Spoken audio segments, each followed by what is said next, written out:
All right, let's just jump right in. When you think of Winston Churchill, you probably think of the guy with the cigar, the V for victory sign, the leader who stared down the Nazis, right? But what if I told you his biggest secret wasn't about the war at all? What if it was about a hidden history, a history he thought we just couldn't handle?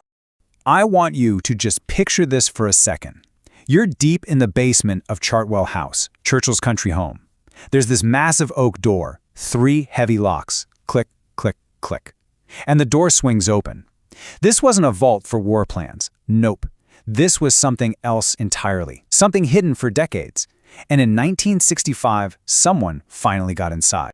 So, what did they find? Not state secrets, not battle plans or reports from MI6. Inside were just old wooden crates. And inside those crates, stacks of dusty architectural surveys, papers from all over the British Empire, India, Malta, Singapore, you name it. And on each file, Churchill himself had apparently written the same chilling note: architectural anomaly requiring classification. See, Churchill wasn't just collecting souvenirs from his travels. He had found something, a pattern. And this wasn't just some curious little coincidence. This was a pattern so impossible, so mind-bogglingly widespread, that it had the power to completely shatter everything we thought we knew about human history.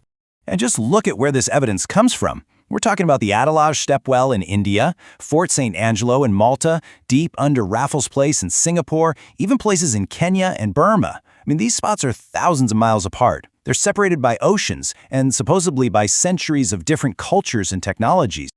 Okay, so here's where it gets really crazy. This is the raw data from those surveys. And it's not just that the buildings looked similar. The measurements, they were identical, down to the centimeter.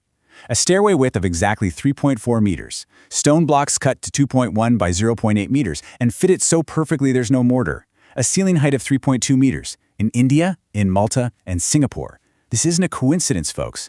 According to these documents, it's like they were all working from the exact same blueprint. And it gets even deeper. These builders, whoever they were, didn't just have a really good measuring tape. The reports Churchill collected claimed they had a sophisticated grasp of physics. We're talking about passages perfectly aligned with the solstices, and chambers specifically engineered to manipulate sound. I mean, come on. Take Ceylon, what we now call Sri Lanka. The investigators' reports claimed they found these chambers that could amplify specific sound frequencies.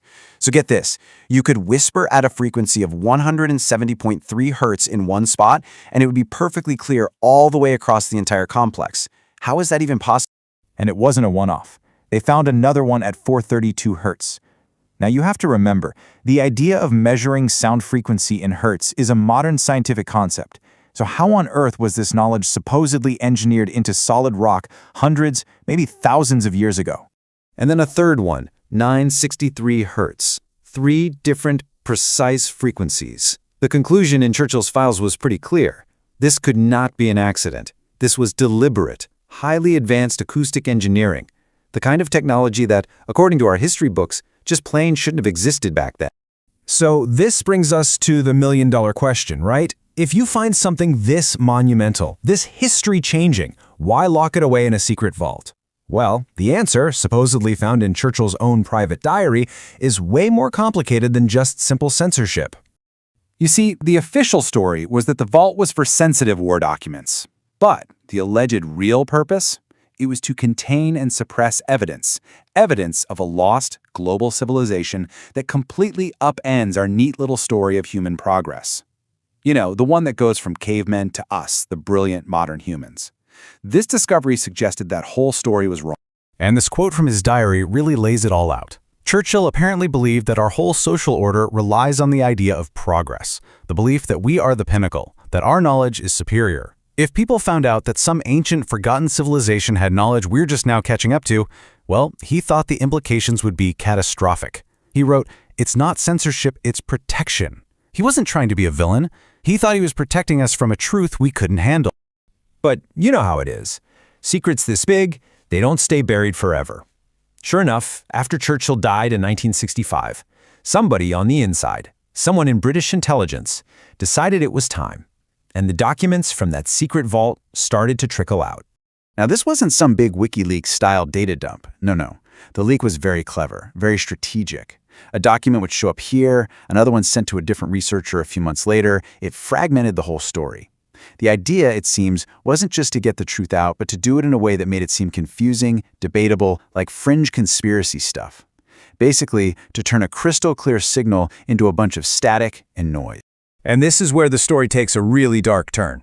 Because a few researchers, they weren't fooled by the noise. They started connecting the dots. And as soon as they did, they were systematically shut down. Dr. Brennan's paper gets published, and then suddenly it's retracted. Dr. Rhodes publishes his work, and then bam, his funding is cut. Professor Collingwood is forced into early retirement. And Rhodes? His house gets burgled, and the only thing stolen is his research. Coincidence? I don't think so. And listen to this quote from a letter between these scientists. It's heartbreaking. They're not just rejecting our work, they're erasing it. Every path blocked, every door closed. They knew they weren't just dealing with skeptical colleagues. They felt they were up against a powerful, coordinated effort to shove this secret right back in its box. Which brings us all the way to today. The strong-arm tactics might be gone, but according to this story, the cover-up is still very much alive. It's just quieter, more bureaucratic, but just as effective. So, you want to go check out these sites for yourself? Good luck. Try to get into those passages in Malta? Oh, sorry, structural safety concerns. The lower levels of the stepwell in India? Closed for conservation. And what about those original survey reports that Churchill locked away? Poof. Officially, they're lost. They don't exist. The vault isn't made of oak and steel anymore. It's made of red tape and official denials.